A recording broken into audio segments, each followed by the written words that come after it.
One of the points related to ethical knowledge and the ethical knowledge that Allah subhanahu wa ta'ala teaches us in the Quran and that's infused throughout the entire Sharia is that, or one of the takeaways from it is that Muslim youth need to think really carefully about what they're going to do for a living. Okay, it's not simply good enough to just get a paycheck or to get a lucrative career. Most of us, regrettably, in this society, we're simply thinking about our careers in terms of what's lucrative, what's convenient, what's sort of going to build our career. And ethical considerations come last. I was really super happy because I heard some of the youth in our community talking. One of them was an engineer, and they were talking about different sorts of companies or opportunities that are in the area to work for. And then one of them came up, Lockheed Martin.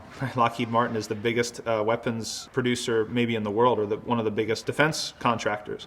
And then right away, they both dismissed it. I said, well, you don't want to do that. And I was so happy at that because this is the assertion that Muslims should not be getting involved in certain things that are going to compromise our ethics. Those are weapons that are going to go and kill your brothers and sisters in faith, right? And this is not even though they kind of cynically call it the defense industry, this is not really defense. Like these companies, many of them are making profit off of human tragedy, right? As Sheikh Joe Bradford said the other day in one of his talks. And so you have these companies that literally have a profit motive when it comes to perpetual war and the proliferation of weapons and weaponizing and arming different sorts of people. And many times you'll find that these weapons companies will actually supply both sides in the same conflict. They just see dollar signs, right? And so as a Muslim, am I going to take some job developing weapons? I'm just going to look the other way and say, well, I'm not responsible for what they do or who they sell it to, and I'm just, a cog in the system. No, don't be a cog in the system, right? Have principles and have ethics and